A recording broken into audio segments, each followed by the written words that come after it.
I was 17, alone in the media room at 9:15 on a Thursday night, watching a render bar crawl to 94%. Graduation video, due tomorrow morning. My mum worked nights and couldn't pick me up until 10:30, so I had time to kill. The media room was soundproof, no windows, just servers humming and 3 monitors glowing in the dark. I'd posted an Instagram story at 9, still editing at 9 p.m. send help. 16 people saw it. I didn't think anything of it. My phone was charging on the desk, battery at 34%. The weather alert kept buzzing. Flash flood warning. I muted it. That's when I remembered room 104. The broken window latch 2 hallways over. A soccer ball cracked the frame last week. The window didn't lock anymore. I'd meant to report it. I never did. 96%. Then I heard it. Squeak. Wet sneakers on linoleum. Down the hallway. I told myself it was the janitor. The sound faded toward the stairwell. 97%. The squeaking came back. Closer. Then I smelled it. Wet wool and stale cigarettes. That sour smell that stuck to my uncle's coat at his funeral. My stomach turned. The door handle pressed down. Testing the lock. It didn't open. The handle released. The smell got stronger. Thick, nauseating. Squeak. Squeak. Right outside, I dropped to the floor and crawled to the server cabinet in the back corner. Squeezed into the gap between the cabinet and the wall. My elbow hit the jog wheel. All 3 monitors woke up. Blinding blue light flooded the room. No signal flashed in massive letters. The door opened. Heavy footsteps, wet sneakers squeaking. A silhouette stood in the doorway. Tall, soaked, hair matted, mid-20s. I didn't recognize him. Then my father's voice filled the room. The footage I'd been editing. Old graduation tapes from 2005. A man speaking at a podium. "And to my son Kyle, who's watching this someday, I want you to know I'm proud of you." The man in the doorway froze. His breathing changed. Then he screamed, "Shut up!" He slammed his fist into monitor 2. The glass shattered. Blood smeared across the cracks. He hit it again. "Shut up!" His knuckles split open. He pulled a knife from his waistband. 6 inches. Fixed blade. He jammed it into the legacy cabinet and pried the lock open. Grabbed the VHS tapes. Clutched them to his chest. Then he saw my backpack on the floor. He crouched down. Unzipped it. My keys fell out. Jingled. He picked up my jacket from the chair. Held it to his face. Inhaled. His eyes scanned the room. "Who's here?" He pulled out his phone. Tapped the screen. "Instagram. My story." He read it out loud. "Still editing at 9 p.m. Send help." He walked to the desk. Picked up my phone. Looked at the lock screen. Put it back down. Then he pulled out his flashlight. The beam swept across the room. The desk. The monitors. The walls. It moved toward the server cabinet. I pressed myself flat. Held my breath. The light touched the edge of the cabinet. Then the voice. From the speakers. The video still playing. "Kyle, where are you? I miss you, son." He stopped. The flashlight dropped. He turned to the monitors. Stared at the screen. At his father's face frozen in the footage. His hand trembled. He grabbed the tapes and walked to the door. The wet sneaker squeaking faded down the hall. I stayed behind the cabinet for 8 minutes. Counting. The smell lingered. I crawled out. My legs shook. The knife was on the floor. Blood on the handle. Monitor 2 shattered. My backpack open. Keys scattered. I ran to the front office. Hit the emergency call box. Police arrived 12 minutes later. They found him in his car. Engine off. 6 tapes stacked on the passenger seat. 1 unspooled in his lap. He didn't resist. Didn't speak. They found the crowbar in the media room.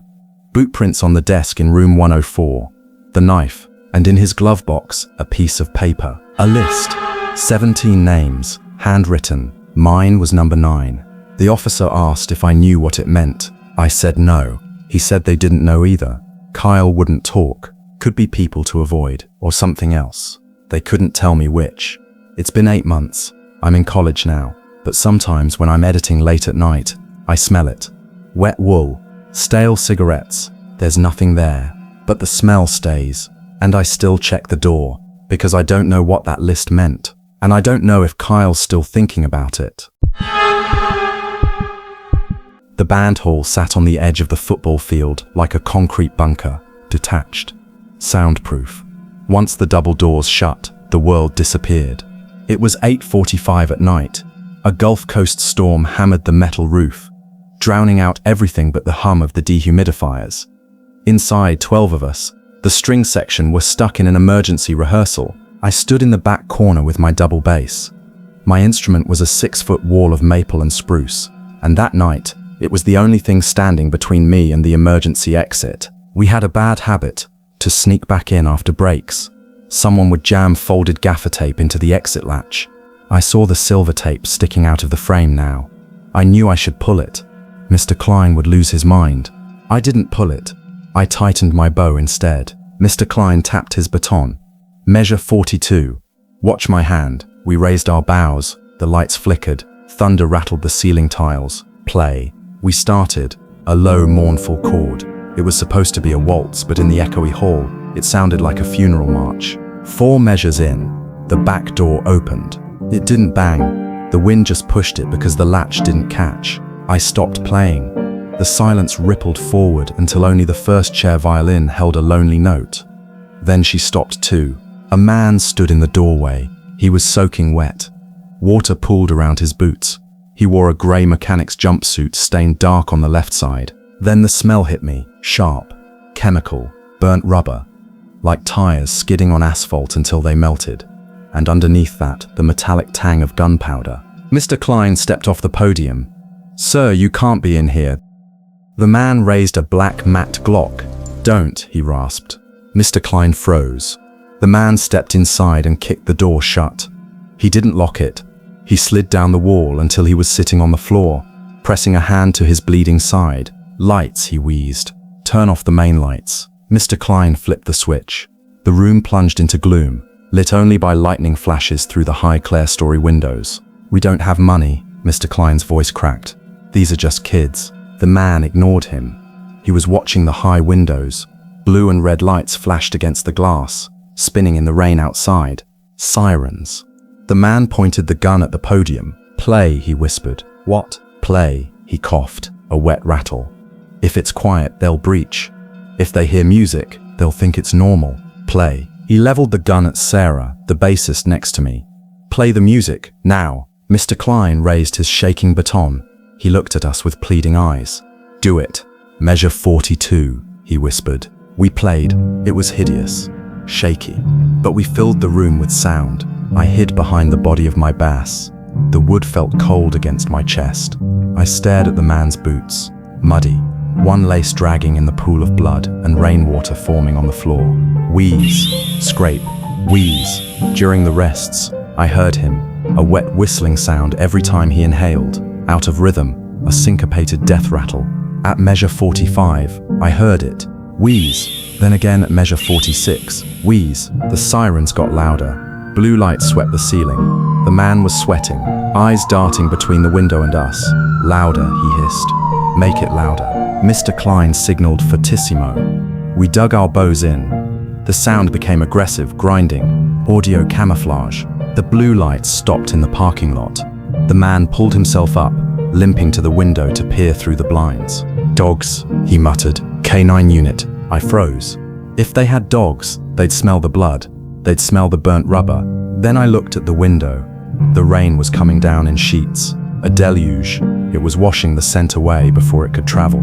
The storm was blinding them, but it wouldn't deafen them. The man turned back. He looked at Sarah. She was crying silently, her bow bouncing uncontrollably on the strings. She missed a note. The man took a step toward her. "You," he said. "You're messing it up." Sarah gasped, freezing completely. The man raised the gun. My heart hammered. The police were right outside. They just needed a reason to stop listening and start breaching. They needed a signal that wasn't music. I looked at the bridge of my bass. There is a technique called sul ponticello. You bow right on top of the bridge. It produces a nasty metallic screech, high-pitched, piercing.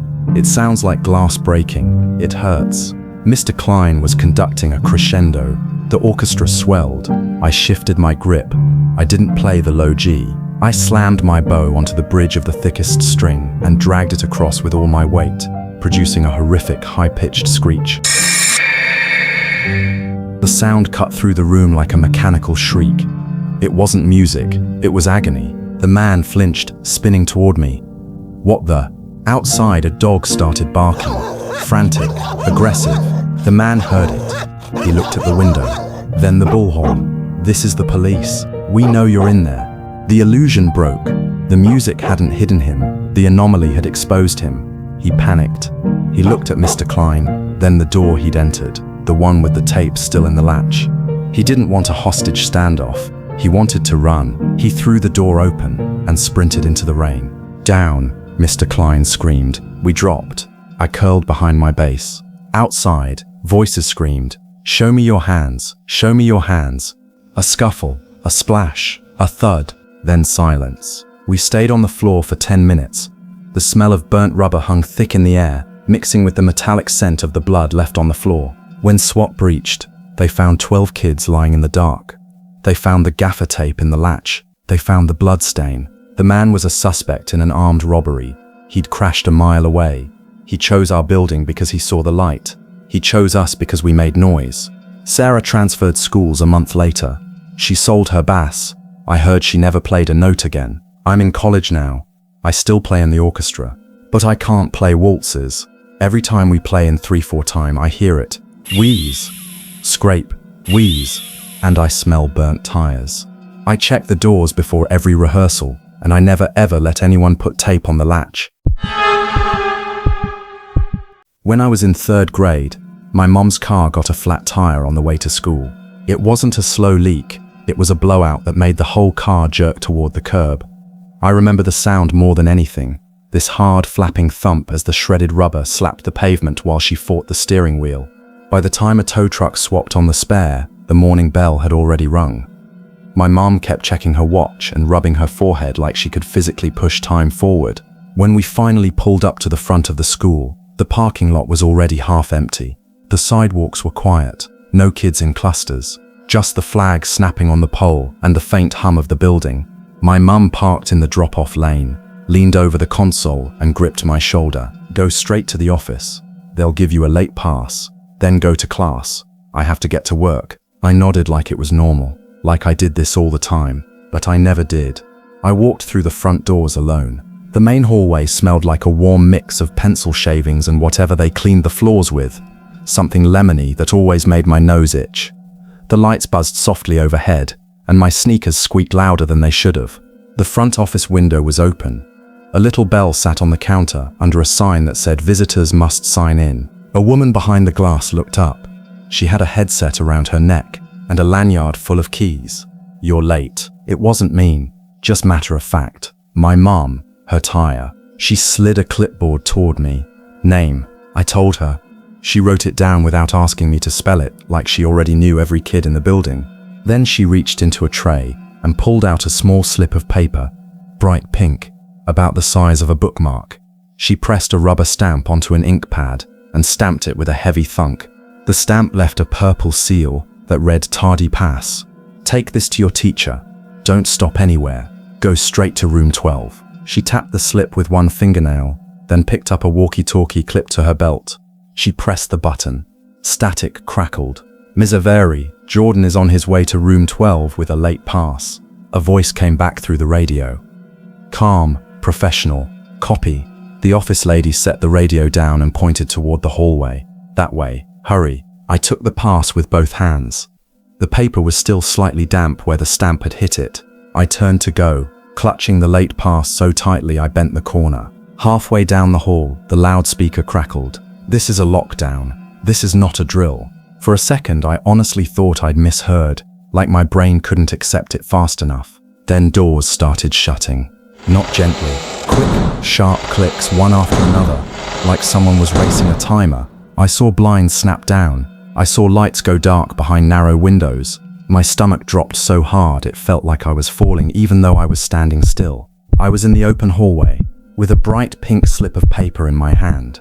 I looked back toward the office, but the office door was already closed. I looked forward toward room 12, and that hall suddenly felt a mile long. I took a step, then another. That's when I saw him. He came out from a side corridor near the cafeteria doors, walking like he belonged there. Reflective safety vest over a dark sweatshirt, a clipboard tucked under his arm, a baseball cap pulled low. Not a teacher, not anyone I recognized. He spotted me immediately. His eyes flicked to my hands, to the bright pink tardy pass. "Hey," he called, keeping his voice low. "What are you doing out here?" I froze so hard my knees locked. I held up the slip like it explained everything. He moved closer, not fast, not threatening. "Okay, come on, office is this way." Something in my chest loosened at the word office, like I could hand this problem back to an adult. I started to pivot in the direction he pointed. Then I stopped. "'Cause he didn't point toward the front office." He pointed the other way, toward the cafeteria corridor, toward the side doors. "That's not where the office is." I said it before I could stop myself. My voice came out smaller than I wanted, but I said it. He didn't even blink. "Staff entrance. It's faster. Come on." He reached out his hand. I didn't take it. I stepped back. My shoes squeaked on the linoleum. "I need to go to my class." His jaw tightened just slightly. His hand dropped, but he took a step forward to close the distance I'd made. "We don't have time for this. We need to get you somewhere safe. I want to go to room 12. I said it louder this time, louder than I meant to. That's when he moved. Fast. He grabbed my wrist. His fingers locked around it, tight and certain. When he grabbed me, his jacket shifted. I felt something hard press against my arm through the fabric. Cold, metal. I didn't know what it was, but my body knew to be scared. He started pulling me toward the cafeteria doors. I dug my heels in, but I was a third grader. I weighed nothing. "No," I screamed. Not whispered, screamed. The word echoed down the empty hallway, louder than I'd ever been in school. And that's when a door flew open. Room 12. Ms. Avery. Her hair was half fallen out of its clip, and her face was white in a way I'd never seen on an adult before. She must have been watching through the crack in the door, waiting for me like the radio told her to. Her eyes locked onto the man holding my wrist. "Let him go." The words hit the hallway like a slap. For 1 second, the man didn't move. Then he let go so fast I stumbled backward. Miss Avery lunged out, grabbed the back of my shirt, and yanked me toward her doorway like she was pulling me off train tracks. I dropped the tardy pass. It fluttered to the floor between us, bright pink against the beige tile. The man's gaze dropped to it. His jaw tightened. Then he stepped back. 1 step. 2. He didn't run. He turned and walked toward the cafeteria corridor with the same calm pace he'd had before, disappearing around the corner like he had somewhere else to be. Miss Avery shoved me inside the classroom, slammed the door and threw the lock. The room was dark. Kids were crouched under desks. Someone was quietly crying into their sleeves. Miss Avery didn't scold me. She didn't even whisper. She just pressed her hand against her chest and took one slow breath, like she was trying to keep her body from shaking apart. Then her eyes dropped to the floor. The tardy pass was still in the hallway, visible through the thin gap under the door, a bright strip of pink like a target. She slid it in with her foot and snatched it up, folding it twice without thinking, like she wanted it gone. The lockdown lasted maybe 15 or 20 minutes. It felt like my whole life. We heard fast footsteps in the hallway, more than one person, a door rattle, a voice murmuring something into a radio. Then finally, the loudspeaker again. Lockdown is lifted. School ended early that day. Parents arrived in a line that wrapped around the building. Nobody told us anything in the moment. Not directly, not in kid language. But that night my mum got an email. Her face tightened as she read it, and she didn't let me see the screen. All she said was, "There was someone in the building who shouldn't have been. They found a weapon. He's in custody." She wouldn't tell me what kind of weapon. I didn't ask. A week later, there was an assembly. The principal stood on the gym stage and told us that everyone was safe now and that the school had updated procedures. Then she said something that made my stomach twist. A girl from 2nd grade had been approached the same day. Same man, same vest. She didn't have a late pass, she was just lost, looking for the bathroom after recess. She went with him. They found her 2 hours later in a car parked 3 blocks away. Alive, but she wouldn't talk for days. I sat on the gym floor with my class, staring at my sneakers, and all I could think was, why her and not me? I had the pink slip. I had proof I belonged. She didn't, and that's why he took her instead. The next month, the school changed the tardy passes. No more bright pink paper, just plain white slips with black ink. My mum said it was a policy update, but I knew pink made us easy to see, easy to target. I'm an adult now, and I barely remember third-grade assignments or spelling tests. But I remember that bright pink slip, the damp purple stamp, the way it stuck slightly to my palm, and I remember the feeling of someone's hand closing around my wrist in a quiet school hallway while every classroom door in the building went dark. When I see a school tardy slip now, my chest tightens. They're all white now, boring, invisible. Good. Because that day I learned that sometimes being seen is the most dangerous thing. So which of these 3 encounters unsettled you the most? Vote for the scariest one in the comments. If you want more horror stories, like, subscribe, and turn on notifications. Until next time, stay safe. Thanks for watching.